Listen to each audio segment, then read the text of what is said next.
your car too. Let's go with the green flag. Is that a Supra?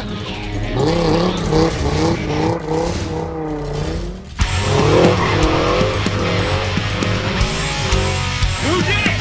Come on. Dead white.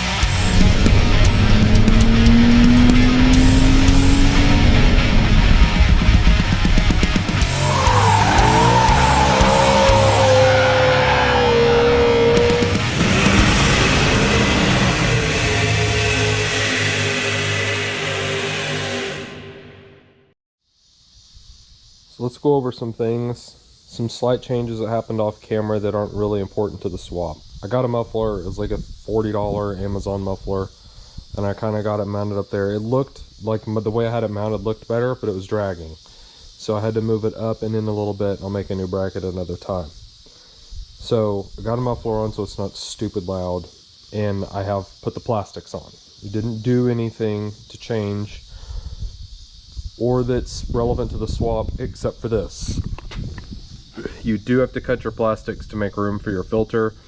I went with without the no cut elbow. I didn't want the throttle body moved any more than it already was, so I cut around for the air filter to go in. I can see I need a little bit of a trim here or there, and I also got a small piece of aluminum and made sorry, allergies are kicking my ass. I got a small piece of aluminum strap just to help support the throttle body, and I mounted it to one of the wire tenders that had a little hole in it. It's kind of rigged up, but it works, to the top of the throttle body, so that holds the throttle body from moving. Okay, everything else went on as planned. As you can see where we cut to make room for the radiator. The other thing of note, and I need to put this in the other one, the shifter that I got for the KLX 110 does not fit. It would not fit, it was too big for the shaft. This shifter is absolutely perfect, and I believe this was a CRF 250. Let me get my phone. I'm pretty sure it was a CRF 250. It was like 20 bucks, and it fits absolutely perfect. Let me look, hold on. Not my watch list purchases. Yes, the CRF 250. Okay, here, I'll show you what we did here. So we got this. Okay, it's 20 bucks, and it fits perfect, and they had them in 3 different colors. I got blue, obviously. It fits perfect. Now I have taken this around the block just a little bit, make sure everything was going to function right. The chain's not even broken, so it's getting sloppy. Have to adjust that. Need to check all the fluids in it again after it's been running for a little bit. And we did have to do a clutch change on this. That's a separate video. The original clutch in this was slipping real bad, so I put the Sex Machine 6-disc clutch with 30% stiffer springs. And that was a whole different project that was done off camera. It's not part of this swap video. We'll do that later, a different video. So where we're at now really is we need to just tune it and ride it around.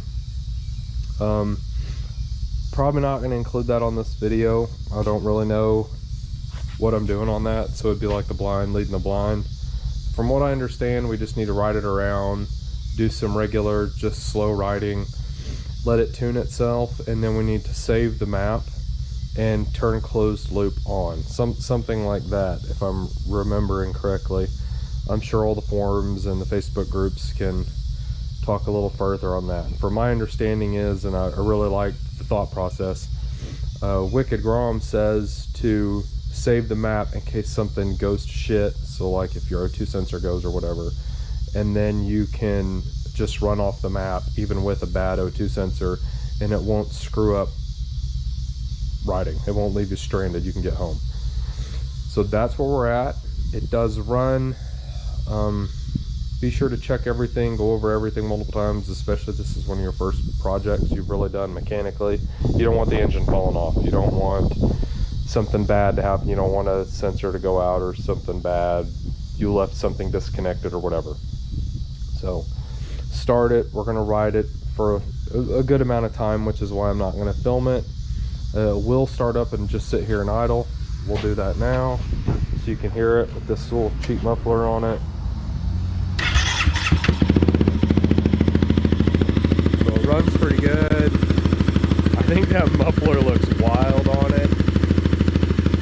I don't really have any complaints. I ran it up to about 80 on the highway, trying to see how far off the speedo was. With the gearing I have on this, at 50 miles an hour on the speedo, shows I'm actually doing 60. I have my wife follow me in her car. When the speedo is showing about 40, I'm doing about 47, 48 miles an hour. So we are going to have to get speedo correct. Eventually, we'll just work with it. In the time being, I will. I'm used to driving shit with improperly sized tires and stuff, so let's just ride it around, let it tune itself, let it figure out what it's doing, and then we'll eventually save the map when we feel like it's running the way it's supposed to, and we'll turn closed loop on and just run off the map and turn off auto tune. So that will be the end of this series. This has been a lot of fun. I've enjoyed it despite the amount of money I've spent that I didn't want to spend. The thing is stupid fast. Like on a Grom, it's ignorant how fast it is. So everybody be safe, and remember, you have tripled your horsepower with twice the engine, and you can feel it. So keep two wheels on the ground. Come on, boy! Come on! Yeah!